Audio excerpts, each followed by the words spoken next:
In part 1 of this video, I explain the meaning of the numbers and letters on the stone that was recently removed from the Georgia Guidestones. For decoding, I was inspired by the relation between the dots on opposite sides of any regular dice. I also showed that there is a perfect numerical relation between the letters and the numbers, showing that there is no coincidence but a deliberate coding. My conclusion was a date, being October the 3rd, 2014. So what happened on the 3rd of October? No large terrorist attack, 9/11 style. No massive natural disaster. Some started to comment that yet another conspiracy theory had failed to prove itself. But I stated that the date likely had to do everything with the start of the New World Order plan, as laid out on the Guidestones.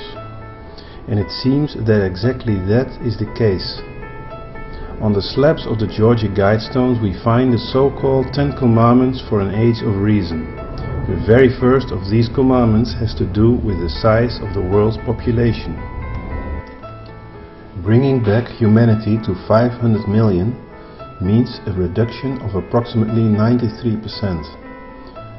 One big head start could be one or more deadly diseases. And it was indeed October the 3rd that the first case of Ebola on US soil exploded in the news. The man that supposedly brought Ebola into the US, Thomas Duncan, has now died, and more infected people are being reported every day. This could indeed have been the start of not only the population reduction, but of a cascade of events. Think of the economic crash, martial law, etc. But is there any other way that this outbreak of Ebola can be linked to the Georgia Guidestones and to the New World Order? The answer is yes. As others have already noted, there has been an episode of The Simpsons where a book cover is shown having the title Curious George and the Ebola Virus.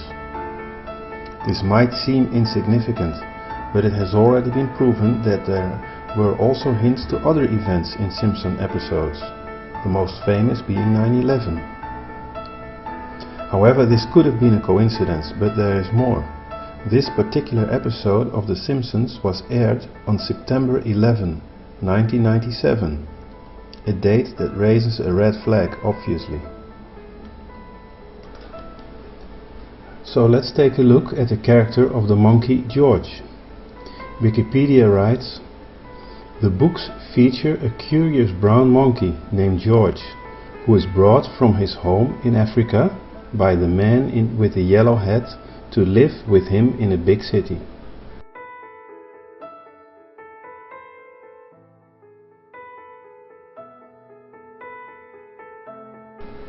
Just like the Ebola virus, George was taken from Africa to the USA. His name, George, could hint to the Georgia Guidestones.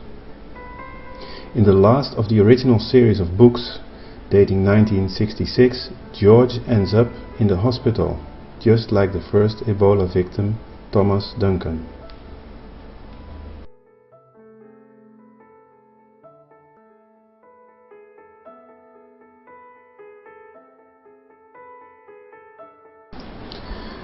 But wait, there is more. In the aforementioned quote from Wikipedia, we read that George was brought or taken to the USA. This means a deliberate action. He was taken by the man with the yellow hat, after he caught George. If George represents the virus, then the man with the yellow hat represents the carrier, Thomas Duncan. This is what Wikipedia writes about this mysterious man. The man is never mentioned by name in the original adventures, or in any subsequent content over more than 6 decades.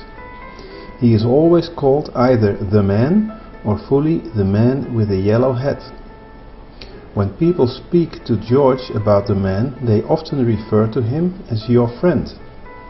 However, in the Curious George film in 2006, the man is referred to as Ted throughout the film.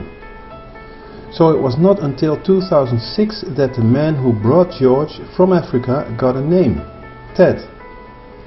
Let us now look at our man who brought Ebola from Africa, Thomas Eric Duncan. His initial spell, Ted. And yes, I could not help but think of the many men in yellow that we see on the news so often now, even in the cleaning of the very apartment where Thomas Duncan stayed. All in all, quite a few coincidences, I would say. I'm not suggesting that everything has been necessarily carefully planned as such. As I stated in the previous video, there are evil forces at work.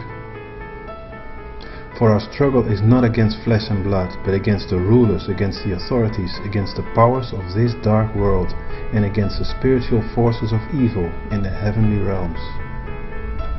What we see is often but a manifestation of the things that are happening on a spiritual level. Let's keep our eyes open and see how things develop. Have nothing to do with the fruitless deeds of darkness, but rather expose them.